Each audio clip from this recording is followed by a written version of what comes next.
اعوذ باللہ من الشیطان الرجیم بسم اللہ الرحمن الرحیم۔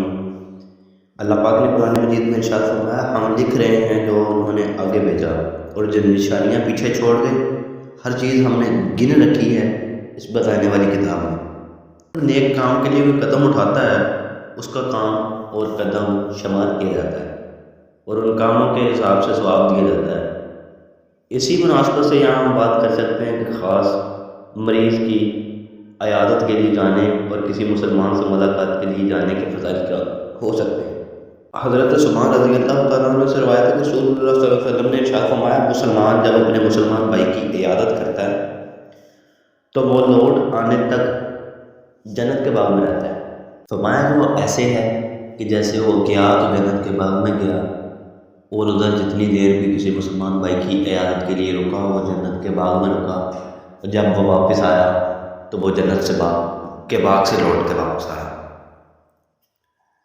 حضرت علی المرتضیٰ رضی اللہ تعالیٰ عنہ سے روایت ہے کہ نبی کریم صلی اللہ علیہ وسلم نے ارشاد فرمایا، جو مسلمان صبح کے وقت کسی مسلمان کی عیادت کرے تو 70,000 فرشتے اسے شام تک دعائیں دیتے ہیں، اور جو شام کے وقت عیادت کرے تو صبح تک 70,000 فرشتے دعائیں دیتے ہیں، اس کے لیے جنت کا باغ ہوگا۔ فرمایا کہ جو بندہ صبح کسی مسلمان دوست کی یا عزیز کی عیادت کے لیے جاتا ہے، سارا دن 70,000 فرشتے اس کے لیے دعائیں کرتے ہیں، اور جو شام کے وقت جائے تو ساری رات فرشتے اس کے لیے دعائیں کرتے ہیں 70,000، اس کے لیے جنت میں باغ ہوگا۔ حضرت ابو ہریرہ رضی اللہ تعالیٰ عنہ سے روایت ہے کہ نبی پاک صلی اللہ علیہ وسلم نے ارشاد فرمایا، جو کسی مریض کی عیادت کرتا ہے یا اللہ تعالیٰ کے لیے اپنے کسی مسلمان بھائی سے ملنے جاتا ہے تو ایک منادی اسے مخاطب کر کہتا ہے کہ خوش ہو جاؤ، کیونکہ تیرا یہ چلنا مبارک ہے اور تو نے اپنا جنت میں ٹھکانہ پکا کر لیا۔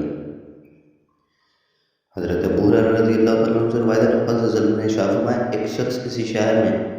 اپنے کسی بھائی سے ملنے گیا اور اللہ پاک نے ایک فرشتہ اس کے راستے میں بھیجا۔ جب وہ فرشتہ اس کے پاس پہنچا تو اس سے پوچھا کہاں جا رہا تھا، اس نے کہا اس شہر میں میرا ایک بھائی رہتا ہے، اس سے ملنے جا رہا ہوں۔ اس فرشتے نے پوچھا کیا اس کا تجھ پر کوئی احسان ہے جسے اتارنے جا رہا ہے؟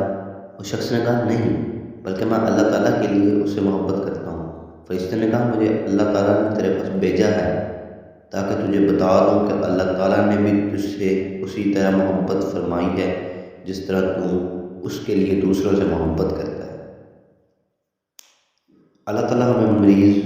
مسلمانوں کی عیادت کے لیے جانے اور اپنی رضا کے لیے مسلمان بھائیوں سے ملنے کی توفیق عطا فرمائے، آمین۔